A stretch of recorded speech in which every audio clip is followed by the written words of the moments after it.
Na década de 50, a população afrodescendente dos Estados Unidos, principalmente no estado sul do país, viveu no regime de segregação racial. A eles era negado tudo: direito ao voto, de frequentar as mesmas escolas e universidades que a população branca. Os vagões de trens urbanos eram separados. Os afro-americanos não eram tratados com igualdade e justiça. Viviam em uma sociedade que tinha as bases fundadas no sistema de segregação, formal e informal, um cotidiano de linchamentos, repressão policial e sofrendo discriminação racial no emprego, educação e serviços públicos. Os negros iniciaram um movimento em busca de direitos políticos, sociais e econômicos. Dentre os movimentos mais importantes que consistiram em conseguir reformas nos Estados Unidos visando abolir a discriminação e segregação racial no país, destacam-se o movimento dos Black Powers e Panteras Negras. Martin Luther King, pastor protestante, liderou protestos e passeatas seguindo princípios da não violência, desobediência civil e amor ao próximo. 1968 foi um ano diferente na luta por igualdade entre as pessoas. Nos Estados Unidos, o Ato dos Direitos Civis proibiu a segregação de negros. Foi também o ano do assassinato do líder Martin Luther King, um defensor de protestos pacíficos. Foi inspirado em Dr. King que dois colegas da Universidade de San José, na Califórnia, disputaram a prova dos 200 metros, nas Olimpíadas da Cidade do México. John Carlos liderou boa parte da prova, mas foi ultrapassado na reta final por Tom Smith e pelo australiano Peter Norman. Foi aí que um protesto silencioso juntou em uma única imagem um conjunto poderoso de mensagens. O punho direito erguido de Smith representava o Black Power, poder negro. O esquerdo de Carlos, a união dos negros. As meias pretas, a pobreza dos negros. A echarpe de Smith, o orgulho por sua cor. Carlos abriu o casaco do uniforme para mostrar uma camisa preta, que representava o trabalho negro. E o símbolo mais sutil de todos, um broche pelos direitos humanos usado pelos 3 atletas no pódio. O australiano branco compartilhava a indignação dos adversários. O Comitê Olímpico Internacional reclamou. A delegação americana os expulsou do time. E o México retirou o visto dos dois, que voltaram para casa, mas nunca se arrependeram do que disseram ao mundo. O C também causou revolta em seu país, por ter feito referência ao Pantera Negra em sua performance no Super Bowl. O Partido dos Panteras Negras foi criado nos Estados Unidos em 1966, como resposta ao racismo norte-americano. O partido patrulhava por guetos negros em Oakland, na Califórnia, para proteger os cidadãos da violência da polícia. Na apresentação do Super Bowl, Beyoncé botou suas dançarinas vestidas como se vestia o grupo histórico. A cantora decidiu trazer o tabu à tona em 2016, mediante aos assassinatos de jovens negros inocentes por policiais brancos inocentados.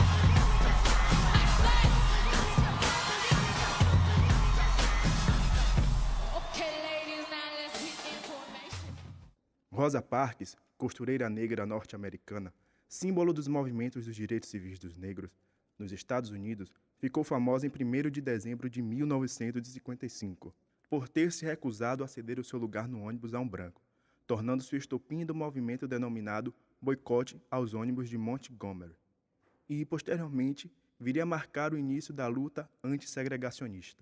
O movimento negro do Brasil surge ainda de forma precária e clandestina, durante o período escravista.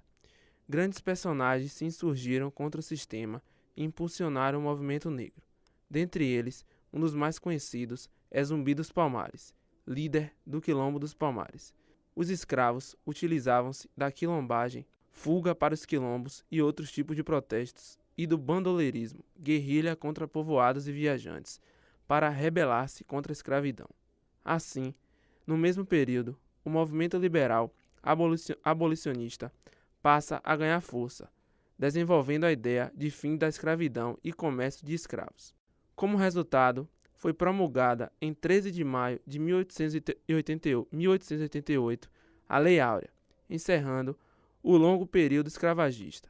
A população negra inicia então um novo desafio, a luta contra o preconceito e a desigualdade social.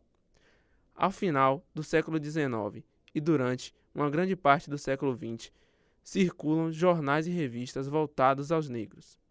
Os periódicos são fundados por associações dos mais diversos tipos, desde carnavalescas até literárias. As publicações começam com o intuito de discutir a vida da população negra em geral e promover assuntos interessantes à época.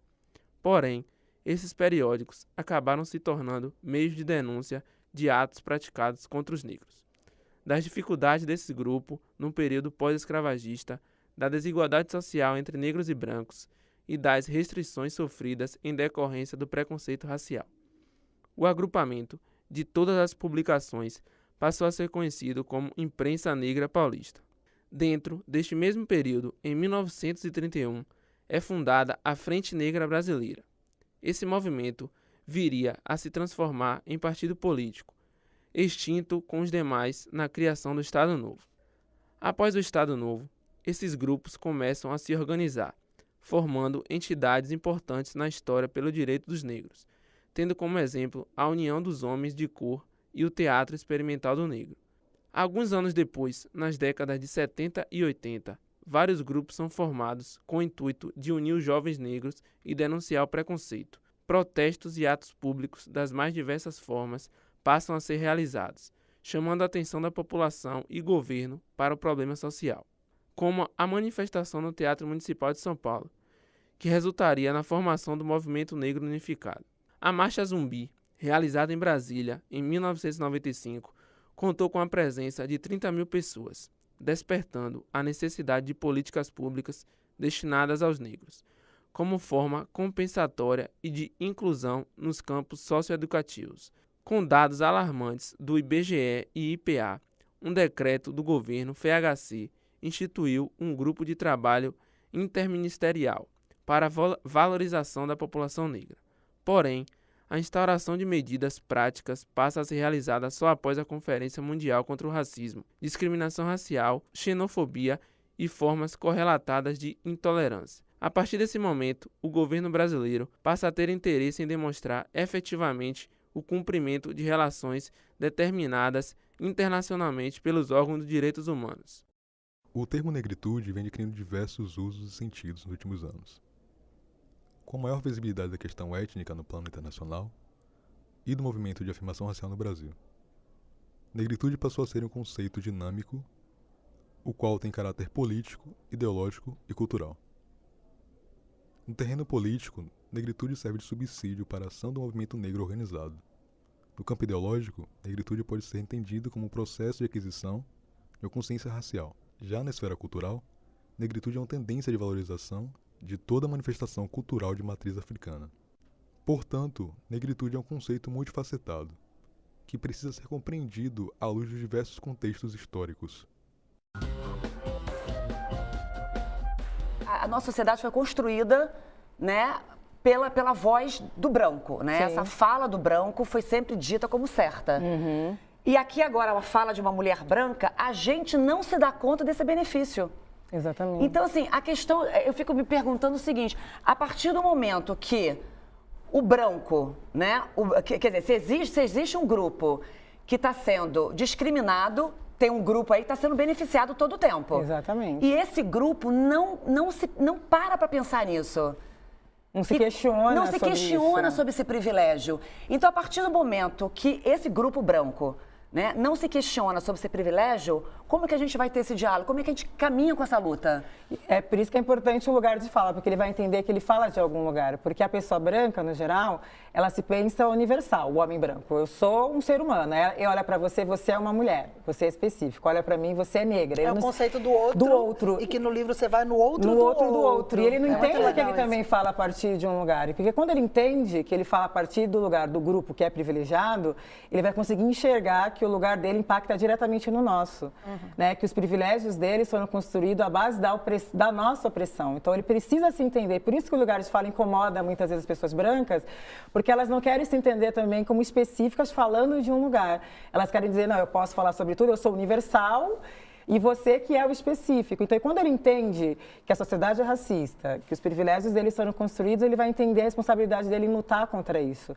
E não achar que o racismo é só a gente, pessoas negras têm que lutar.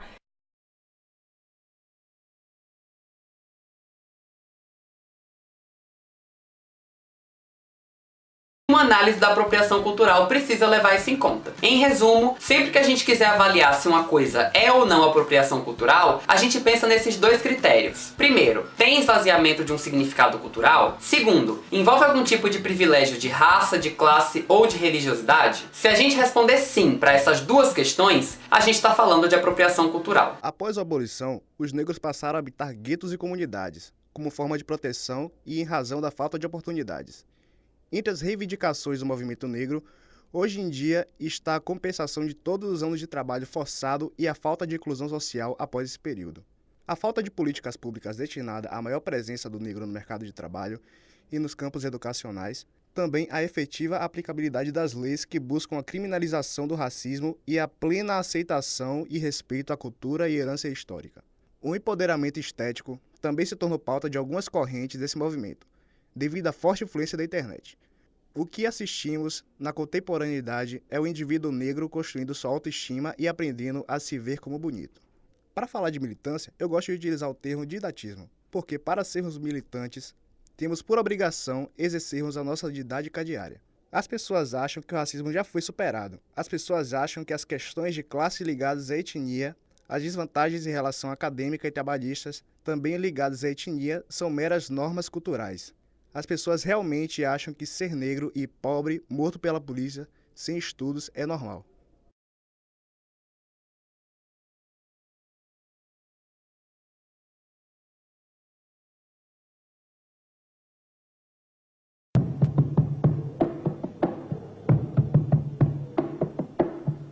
Tenía 7 años apenas 7 años.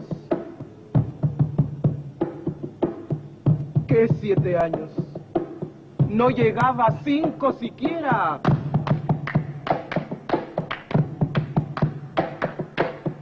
De pronto unas voces en la calle me gritaron, ¡negra! ¡Negra! ¡Negra! ¡Negra! ¡Negra! ¡Negra! ¡Negra! ¡Negra! ¿Soy acaso negra? Me dije. ¡Sí! ¿Qué cosa es ser negra? ¡Negra! Yo no sabía la triste verdad que aquello escondía. ¡Negra! Y me sentí negra. ¡Negra! Como ellos decían. ¡Negra! Y retrocedí. ¡Negra! Como ellos querían. ¡Negra! Yo odié mis cabellos y mis labios gruesos y miré apenada mi carne tostada y retrocedí. ¡Negra! Y retrocedí.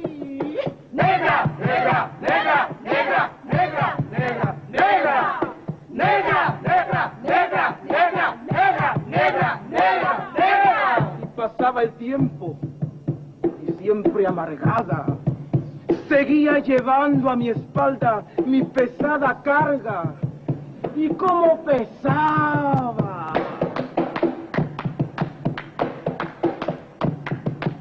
Me alacé el cabello, me polvé la cara y entre mis entrañas siempre resonaba la misma palabra. ¡Negra! ¡Negra! ¡Negra! ¡Negra! ¡Negra! ¡Negra! ¡Negra! Hasta que un día que retrocedía y que iba a caer. ¡Negra! ¡Negra! ¡Negra! ¡Negra! ¡Negra! ¡Negra! ¡Negra! ¡Negra! ¡Negra! ¡Negra! ¡Negra! ¡Negra! ¡Negra! ¡Negra! ¡Negra! ¿Qué? ¿Y qué? ¡Negra! ¡Sí! ¡Negra soy! ¡Negra! ¡Negra! ¡Negra soy!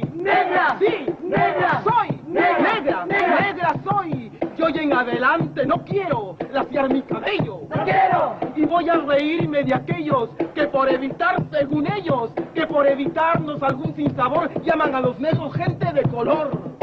¿Y de qué color? ¡Negro! ¿Y qué lindo suena? ¡Negro! ¿Y qué ritmo tiene? Negro, negro, negro, negro, negro, negro, negro, negro, negro, negro, negro, negro, negro, negro, negro.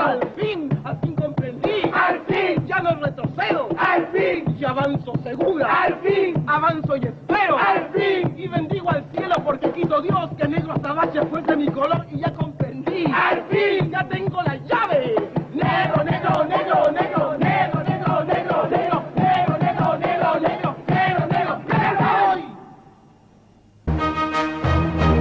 Geralmente falam, vocês enxergam racismo em tudo. Realmente existe racismo em tudo. O racismo, ele tá em tudo. Ele tá numa palavra que a gente fala, ele tá numa expressão, ele tá nas coisas, ele tá na forma como a gente se relaciona. Falar que existe racismo em tudo não é só uma expressão, existe racismo. Não existe. E quando você acusa uma mulher negra de estar vendo racismo em tudo, é tipo extremamente silenciador. Porque você não sabe o que é racismo. Ela sabe, ela tá enxergando. E eu também jamais saberei o que sofre uma mulher trans. Jamais saberei. Por mais que seja uma mulher negra, então quando uma mulher trans fala, eu escuto. Cabe mais uma vez insistir. Não nos interessa a proposta de adaptação aos moldes de sociedade capitalista de classe.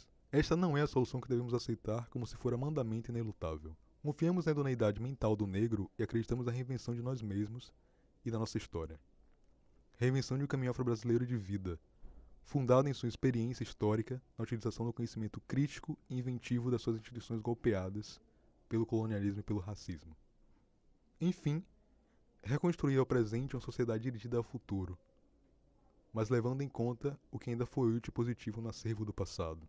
Abdias do Nascimento.